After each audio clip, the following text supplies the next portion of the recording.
Okay जी, vector equation of a line. Sir Maria का पता करें, वो नहीं आई अभी तक। मारिया उस्मानी इंपॉर्टेंट है, फिर मिस हो जाएगा उससे।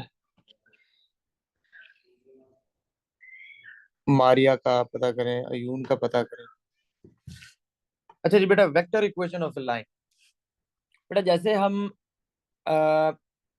आईजीसीएसई और एएस में स्ट्रेट लाइन इक्वेशन को हम रट के आए हैं, अच्छा खासा हमने उसका प्रैक्टिस किया है।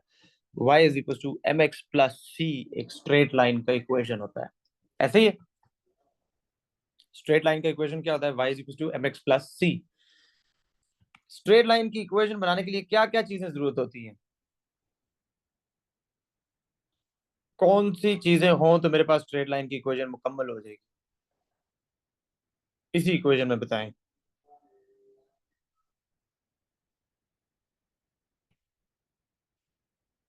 रामीन, मुतशिम, जी सर। ऐसे चुप बैठ गए हो जैसे मैं टू क्लास के बच्चों को पढ़ा रहा हूँ, ये पहली दफा पढ़ रहे हैं। Straight line equation y is equal to m x plus c, क्या क्या चीजें होंगी तो इक्वेशन कंप्लीट होगी? Sir gradient y intercept. Gradient और y intercept, m and c की value y is equal to 2x plus 3। ये दो चीजें आपके पास होंगी तो आपके पास एक स्ट्रेट लाइन की इक्वेशन कंप्लीट हो जाएगी। फिर इसी तरीके से y और x का क्या काम होता है? ये आपकी लाइन का बिल्डअप बनाते हैं, आपकी लाइन को कंप्लीट करते हैं। x की हर डिफरेंट वैल्यू के अगेंस्ट y की वैल्यू आएगी, आपके पास पॉइंट्स लगते जाएंगे और आपके पास एक स्ट्रेट लाइन आ जाएगी। ये आपके पास लाइन है टू डायमेंशनल स्पेस में, यानी कार्टेशियन प्लेन, जिसमें x एक्सेस और y एक्सेस आता है सिर्फ। आज हम देखेंगे अगर आपके पास लाइन 3D स्पेस में है तो फिर उसकी इक्वेशन हम किस तरीके से बनाएंगे। y is equal to m x plus c जो फॉर्मेट है, that is for two dimensional space. अब हम 3D जो टू डायमेंशनल स्पेस यानी कि कार्टेशियन प्लेन, अब मैं एक्स एक्सेस वाई एक्सेस और साथ में हम जी एक्सेस, यानी कि आपके पास एक स्पेस आ गई है, यानी रूम में आपके पास एक, आप यूं समझे एक दीवार पे आपने लाइन लगाई है, उसकी वो दीवार पे जो लाइन ड्रॉ किया आपने स्ट्रेट लाइन, वो एक कार्टेशियन प्लेन पे। आप रूम में कोई ऐसे स्टिक हैंग कर दे randomly, that is the line in the space, उसकी इक्वेशन अब आपको चाहिए। उसका एक्स कंपोनेंट भी होगा, वाई भी होगा और जी कंपोनेंट भी होगा। हमने तीनों कंपोनेंट्स उसके अंदर देखने होंगे, तो उसकी इक्वेशन किस तरीके से बनेगी ये ध्यान से सुनिएगा, थोड़ा सा कंफ्यूजिंग है लेकिन एक दफा समझ में आ गया तो फिर बहुत आसान लगेगा। लेट सपोज मेरे पास एक ये लाइन है 3D स्पेस के अंदर। ओके, इस तरीके से कर लेते हैं, ठीक है। और लेट से मेरे पास एक ये पॉइंट है ए इस लाइन के ऊपर और एक ये पॉइंट है पी। ये ओरिजिन से मैं ए को कनेक्ट करता हूं तो ये वेक्टर ए बन गया। वेक्टर ए क्या हुआ, इसको क्या बोलेंगे? पूरा नाम, एक और नाम भी बताया हुआ मैंने इसका, ये जो सर ओ से ए, पोजीशन वेक्टर। शाबाश, पोजीशन वेक्टर ऑफ ए। और ये आ गया मेरे पास पोजीशन वेक्टर ऑफ पी, इसको मैं आर कह देता हूँ। थोड़ा सा अब मैं आपको वापस आईजीसीएसई पे लेके जाता हूँ। बेटा अगर मुझे ओ पी फाइंड करना है तो मैं कैसे फाइंड आउट करूंगा? ये काम आपको पेपर में नहीं करना, ये सिर्फ कॉन्सेप्ट समझाने के लिए मैं कर रहा हूँ। ओ पी अगर मुझे फाइंड करना है तो मैं कैसे फाइंड आउट करूंगा in terms of other things which I have marked है? मुझे ये वेक्टर निकालना है ओ पी, ये ओ है यहाँ पे। ओ पी मुझे फाइंड करना है, मैं कैसे फाइंड आउट करूंगा इसको? मोहतशिम आप बताएं। O A plus O A P. Very good, O A plus A P. चले अब मैंने जो बाकी इनके नाम रखे थे वो लिख लेते हैं यहाँ पे। O P is vector r. ओ, अच्छा मैं एक और काम भी करता हूँ यहाँ पे, मैं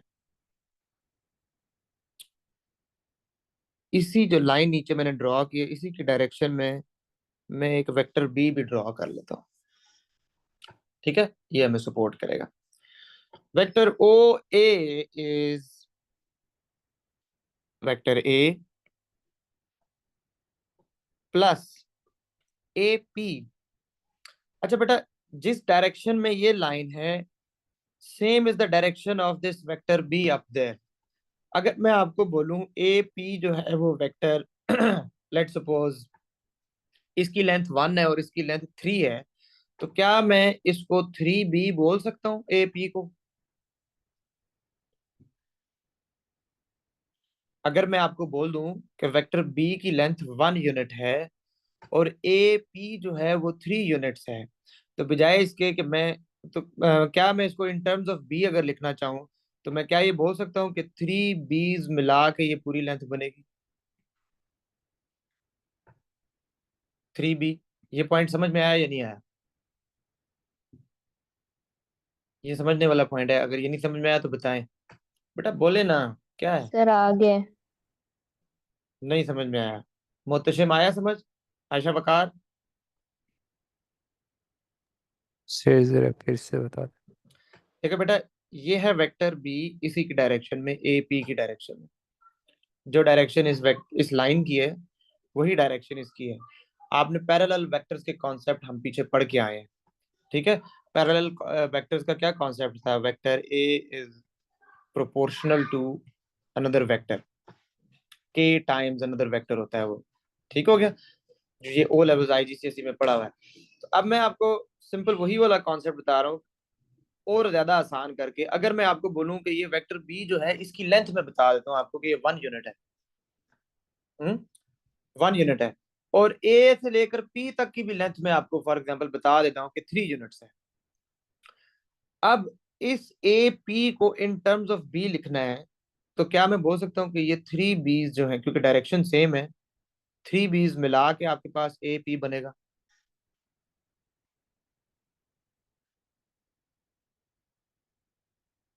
क्यों मोहतशिम? जी। ठीक हो गया। सो अब लाजमी नहीं है इसकी लेंथ 1 यूनिट हो, कुछ भी हो सकती है, but what ever its length is किसी ना किसी नंबर से मल्टीप्लाई होके ये वाली लेंथ बनेगी। अगर ये लेट सपोज 6 यूनिट्स है, लेट सपोज मैं आपको कह देता हूँ कि ये वेक्टर बी है, मैं अब थोड़ी सी इसकी लेंथ इंक्रीज कर देता हूँ। ये 6 यूनिट्स है और ये 3 यूनिट्स है, तो क्या मैं आपको बोल सकता हूँ कि ये जो वेक्टर है this is half of B, कि बी का हाफ है, क्योंकि डायरेक्शन सेम है। बी 6 यूनिट्स है, ये 3 यूनिट्स है, तो ये वही काम है। तो यहाँ पे basically A P is a scalar multiple of vector B. A P is a scalar multiple of vector B. Scalar multiple T है, वो कोई भी नंबर हो सकता है वो उस डायरेक्शन में, और आपके पास आ जाता है vector B. This is vector equation of a line. ठीक है, अभी फर्स्ट टाइम पढ़िए, थोड़ी सी आपको ये तंग करेगी, कंफ्यूज करेगी। With the passage of time थोड़ा सा हम इसको अभी आगे कुछ क्वेश्चंस करेंगे तो फिर आपको और समझ में आ जाएगा। अभी हम देखते हैं इसके ये जो कंपोनेंट्स है, जैसे y is equal to m x plus c, एक स्ट्रेट लाइन इक्वेशन होती है कार्टेशियन प्लेन की। उसके कंपोनेंट्स हमें पता है, m ग्रेडियंट होता है, c y इंटरसेप्ट होता है, y और x जो है वो एक इक्वेशन का बिल्डअप बनाते हैं, जिसकी वजह से लाइन की कंस्ट्रक्शन चलती है आपके पास। ये यहाँ पे जो ये इक्वेशन बनी है r is equal to a plus T B, ये आपके पास एक जो लाइन की वेक्टर इक्वेशन, जो वेक्टर इक्वेशन है एक स्ट्रेट लाइन की, एक प्लेन सॉरी एक 3D स्पेस में, इसमें सब चीजों का क्या मतलब है? जैसे एक y is equal to m x plus c में लाइन कंप्लीट करने के लिए m और c की जरूरत पड़ती है, बिल्कुल उसी तरीके से यहाँ पे a और b की जरूरत पड़ेगी। आपके पास एक स्ट्रेट लाइन इक्वेशन y और x की फॉर्म में होती है हमेशा। ये इक्वेशन है, कंप्लीट इक्वेशन है, इसमें कोई चीज अननोन नहीं है। y और x हमेशा इधर एज ए वेरिएबल्स रहेंगे क्योंकि ये बिल्डअप बनाते हैं इसका। बिल्कुल उसी तरीके से यहाँ पे r और t की फॉर्म में ये इक्वेशन आया करेगी आपके पास। अब a है क्या? जैसे m वहां पे ग्रेडियंट था, तो a क्या है? a आपके पास ए इज अ पोजिशन वेक्टर, यहाँ पे आप देख सकते हैं ए क्या था आपके पास, पोजिशन वेक्टर था। A is a position vector of, ये बहुत इंपॉर्टेंट पॉइंट लिखवा रहा हूँ, any point, position vector of any point on the line. आपके पास लाइन के ऊपर कोई भी पॉइंट है, ये उसका पोजीशन वेक्टर होगा ए। ठीक है। बी, बी अगर आप ध्यान से देखें, it was not even a part of the line, it was only used for the direction of the line. तो B is direction of the line, B is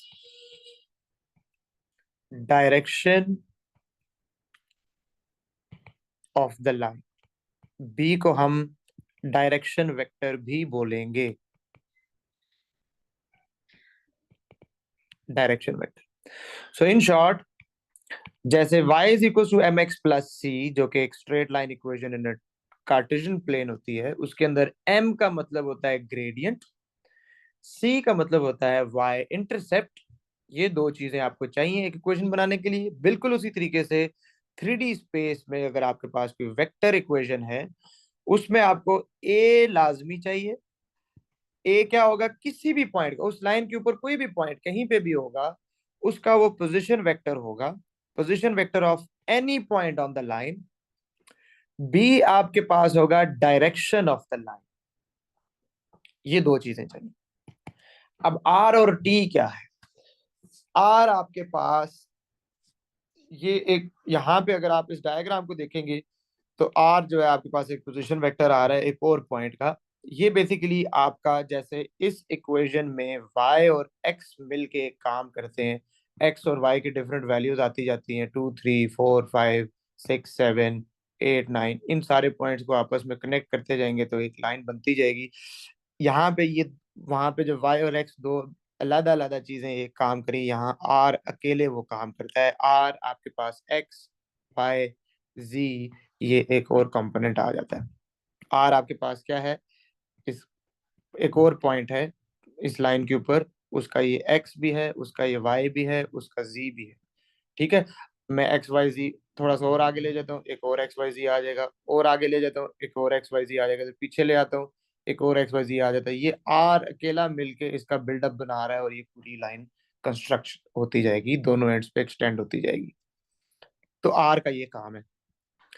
T आपके पास कोई भी स्केलर नंबर हो सकता है, टी कोई भी scalar number हो सकता है। मैंने यहाँ पे टी लिखा है, ये के भी हो सकता है, ये एस भी हो सकता है, ये लेमडा भी हो सकता है, ये म्यू भी हो सकता है, ये कांस्टेंट है, ये कोई भी एग्जामिनर यहाँ पे यूज कर सकता है। हमारा मेन काम, जैसे हम जब पहली दफा स्ट्रेट लाइन इक्वेशन पढ़ी थी, हमें ग्रेडियंट और वाई इंटरसेप्ट निकालना होता था हमेशा। जब ये दो चीजें आ जाती थी, हम ये इक्वेशन लिख लेते थे और आपकी इक्वेशन तैयार होती थी। अभी हमारा मेन काम होगा ए और बी निकालना, ताकि हम उसकी इक्वेशन बना सकें। यहां तक क्लियर है या नहीं? थोड़ा सा कॉन्सेप्ट क्लियर हुआ है? अगर डायग्राम नहीं समझ में आ रही, कोई टेंशन ना लें, ये बातें समझ में आई है, ए क्या है और बी क्या है, ए और बी समझ में आ गए। नेक्स्ट देखते हैं जी। अब मैं बिल्कुल बेसिक सा क्वेश्चन देता हूँ आपको, हमें जरा उसको देखते हैं। लेट्स सपोज मेरे पास एक ये लाइन है, इस लाइन के ऊपर मेरे पास एक ये पॉइंट है जिसके x कोऑर्डिनेट है 2, y कोऑर्डिनेट है -7, और z कोऑर्डिनेट है 4। और इस लाइन की जो डायरेक्शन है, मैं डायरेक्शन यहाँ पे सेपरेट लिख देता हूँ। इस लाइन की जो डायरेक्शन है, लेट्स सपोज वो है आपके पास 3i -2j +4k। एग्जामिनर आपको कह रहा है write down the equation of the line, इस लाइन की इक्वेशन लिखें। अच्छा, मैं सामने आपको फॉर्मेट लिख देता हूँ। R is equals to A plus TB. Once again, A was the position vector of any point on the line and B was the direction vector. अच्छा बेटा, आप मुझे ये बताएं, रामीन आपसे सवाल है, राइट डाउन, ये कमांड वर्ड का क्या मतलब होता है? राइट डाउन, जहां पे एग्जामिनर ये कमांड वर्ड यूज करता है कि राइट डाउन, इसका क्या मतलब होता है?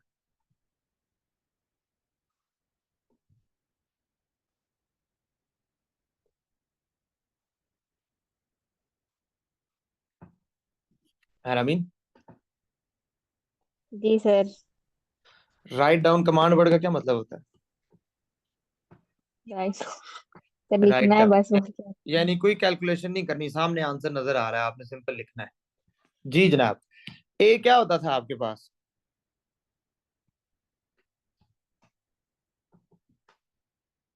ए क्या था? Position vector of any point on the line. हाँ जी, मुझे इसका पोजीशन वेक्टर लिखवाएं। चले रामीन।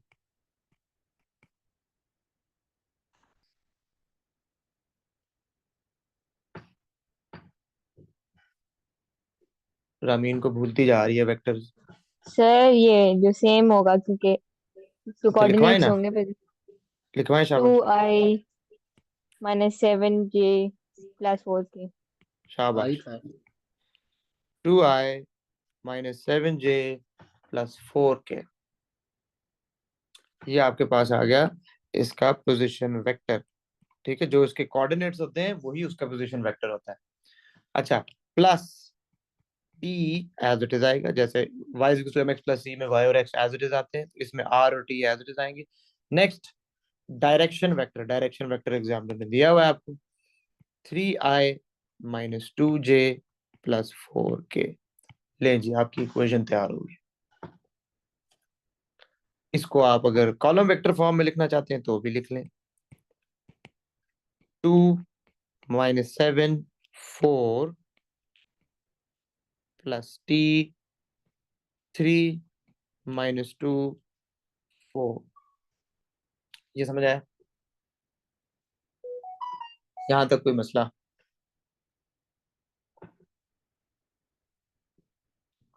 कोई प्रॉब्लम? ठीक हो गया। अच्छा बेटा, डायरेक्शन का हर केस मतलब नहीं है जैसे बी मैंने इस डायरेक्शन में बनाया। डायरेक्शन से यहाँ पे ये मुराद है ओरिएंटेशन। ठीक है, कि ये ऐसे नहीं होगा, ये ऐसे होगा। अब इसका ये मतलब है नहीं है कि आप राइट साइड पे जा रहे हैं या लेफ्ट साइड पे जा रहे हैं।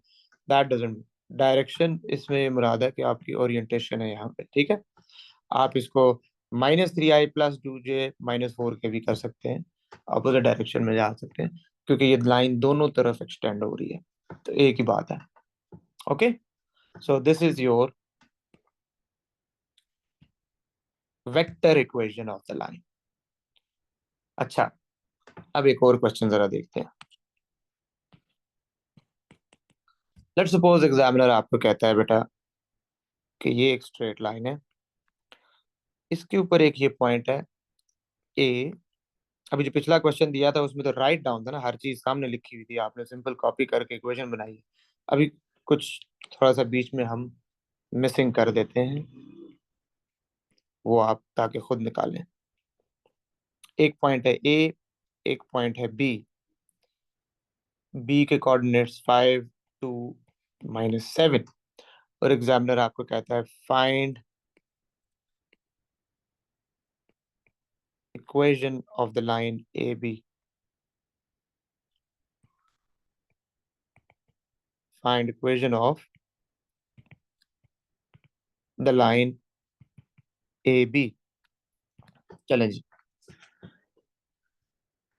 हाँ जी, R = a plus tb. A was the position vector of any point on the line. B was the direction vector. क्या चीज मिसिंग है मोहतशिम?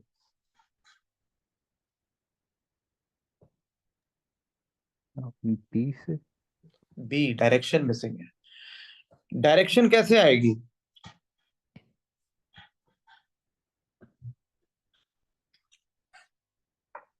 आयशा वकार,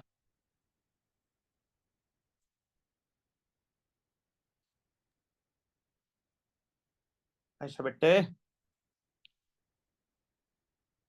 सर ऐसा हो सकता है कि OB - OA से वेक्टर ए भी A आ जाए, with तो डायरेक्शन आ जाए। subtract बिल्कुल ऐसा ही होगा। Very good Ramin and very good Ayesha. सब आपने रामीन सिर्फ आयशा वकार आपने हवा में जवाब दिया, लेकिन बस तीर सही जवाब लगा है। सब्ट्रैक्ट किस किस को करना है ये भी बताती है ना, साथ प्रिसाइज आंसर दिया करें। ठीक है बेटा, आप ए बी वेक्टर अगर निकाल लेते हैं तो क्या यही एज अ डायरेक्शन वेक्टर नहीं यूज हो सकता? लाजमी है डायरेक्शन वेक्टर कहीं उसके साइड पे बना हुआ हो, जैसे मैंने समझाते हुए बनाया था।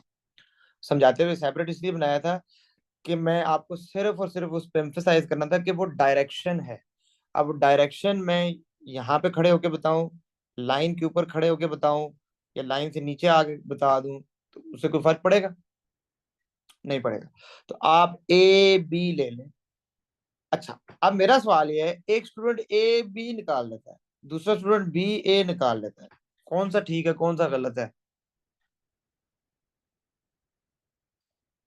सर जो ए बी निकालेगा बी ए वाले का क्या कसूर है? उन्हें बी ए कर फिर लिया। ऑपोजिट हो जाएगा ना। अभी मैंने बताया था, डायरेक्शन डज नॉट मीन कि आप राइट पे जा रहे हैं या लेफ्ट पे जा रहे हैं, it only means the orientation in the space. उसके बस पैरेलल होना चाहिए, ठीक है? तो आप ए बी निकालें या बी ए निकालें, both are correct, both are correct. Okay, चलें जी, क्या निकालें?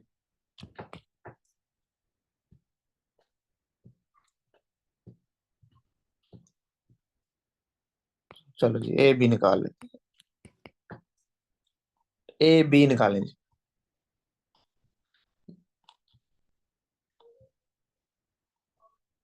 बताएं जी, ए बी क्या है? अमीन कसम से ऑनलाइन क्लास में आप जोम्बी बन जाती है, बोलती ही नहीं है। Sir O B minus O ए। हाँ जी, आयशा से तो गिला नहीं है, वो तो है ही ऐसी। ओ बी माइनस ओ ए। हाँ जी, ओ बी क्या होगा? ओ बी माइनस ओ ए करवाएं जी, क्या आता है आपके पास? सर डायरेक्ट आंसर बताऊं? डायरेक्ट आंसर बताएं, वेरी गुड, शाबाश। अब आप स्टेज पे पहुंच गए कि डायरेक्ट बता दें, शाबाश। O B position vector of B, let's suppose O यहाँ पे position vector of B. Position vector वही होगा बी का जो उसके कोऑर्डिनेट्स हैं, minus position vector of A का पोजीशन वेक्टर वही होगा जो उसके कोऑर्डिनेट्स होंगे। तो इतनी टेंशन की बात नहीं है, आसान कैलकुलेशन है। सर 8 1 और -9। 5 - -3, तो वो 3 8, 8 आए। 2 - 1 यानी +1 2 जी जे। 1 जी -7 -7। -2 तो -9 के। ये आपके पास ए बी आ गया। अगर कोई बी ए कैलकुलेट करेगा तो वो -8 आए, -j +9 के आएगा, और वो भी आंसर ठीक होगा। चलें जी, हमारे पास डायरेक्शन वेक्टर आ चुका है। अगला ए की जरूरत है। ए आपके पास है position vector of any point on the line. बताएं जी, अब मैं ए का पोजीशन वेक्टर लूं या बी का लूं?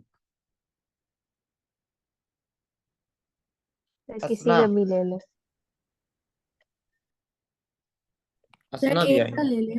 एक का ले लें। ए का ले लें, ठीक हो गया जी। चलें जी, so r is equals to -3 sir ये पिछला आई। स्टेप समझ नहीं आया। क्या हुआ? पिछला स्टेप समझ नहीं आया। पिछला कौन सा स्टेप? ये आपने अभी जो लिए। ये हाँ नहीं, इससे बाद जो आपने ए लिए।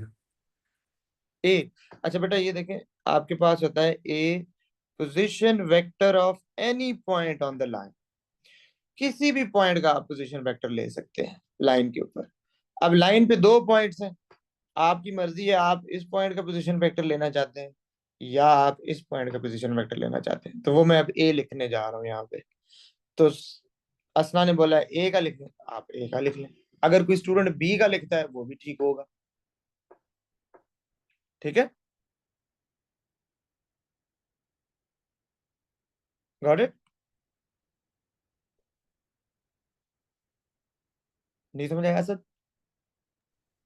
जी सही है सर, समझ आ गया। अच्छा, -3i +j +2k, this is position vector of A. So this एक ए आ गया आपके पास। ए क्या था? Position vector of any point on the line, plus T direction vector क्या निकाला है आपने? 8i +j -9k। लें जी, आपकी लाइन की इक्वेशन आ चुकी है। इसको वेक्टर इक्वेशन बोलते हैं क्योंकि ये वेक्टर की फॉर्म में लिखी हुई है। आर इज इक्वल टू, अगर इसको कॉलम वेक्टर फॉर्म में लिखना है, -3 1 और 2, प्लस टी 8 1 -9। यहां तक समझ में आया?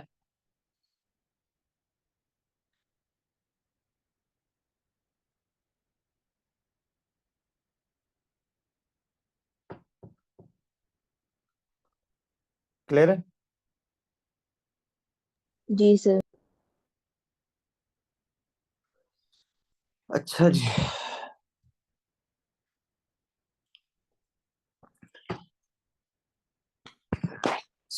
अब मैं एक क्वेश्चन लिख रहा हूँ, वो आप लोगों ने खुद करना है। ये इसको कॉपी कर लिया।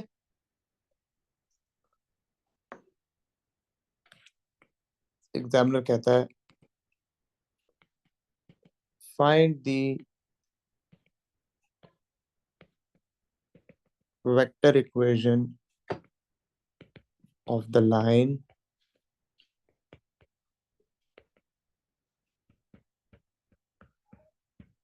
passing through C, which is 3 1 -2, and D, which is -5 2 and 1।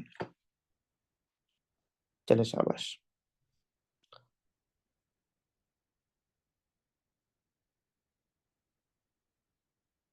इस क्वेश्चन को अटेम्प्ट करें।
बेटा ये A2 की, जो मैंने आपको जब वेक्टर्स पढ़ाना स्टार्ट किया था, मैंने आपको बताया था 2 सेक्शंस में डिवाइड होगा ये।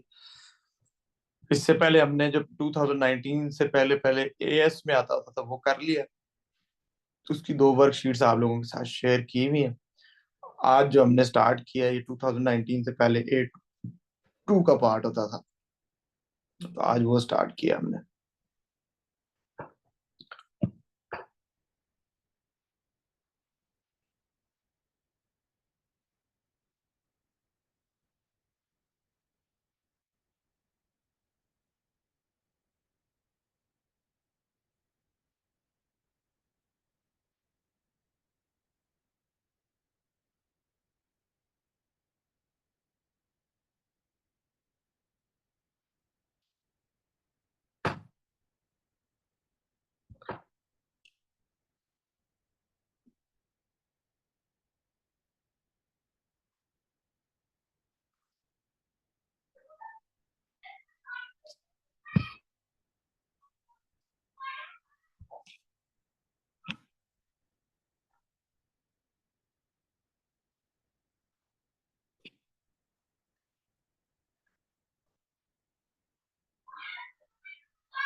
जी जनाब, हो गया।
नहीं हुआ।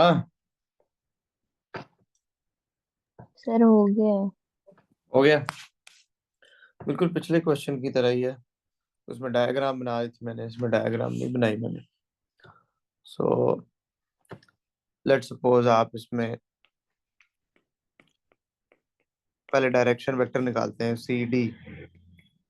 तो वो होगा आपके पास ओ डी माइनस ओ सी।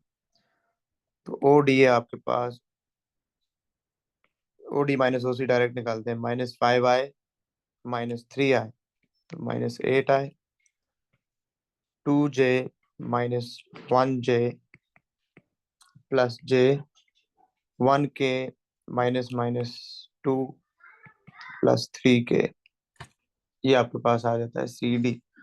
अगर आप में से किसी ने वेक्टर डी सी निकाला है तो वो 8i -j -3k, वो भी ठीक है, दोनों यूज हो सकते हैं।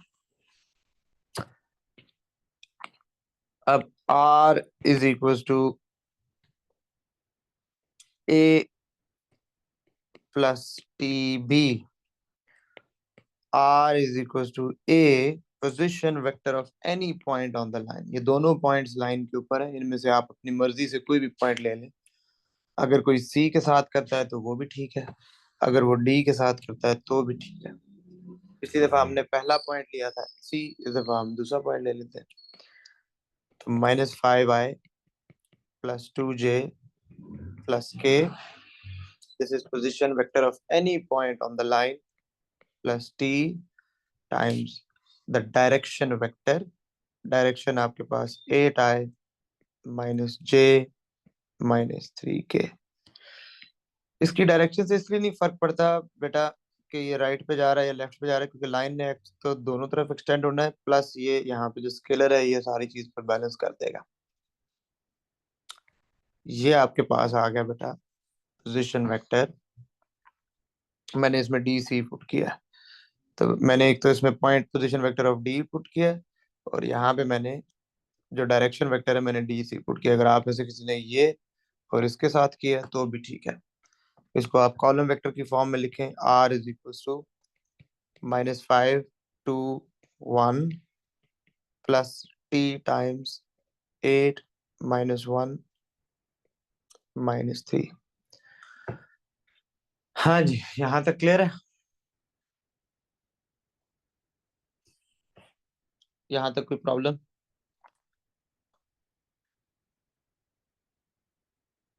तो ये था जी vector equation of a line.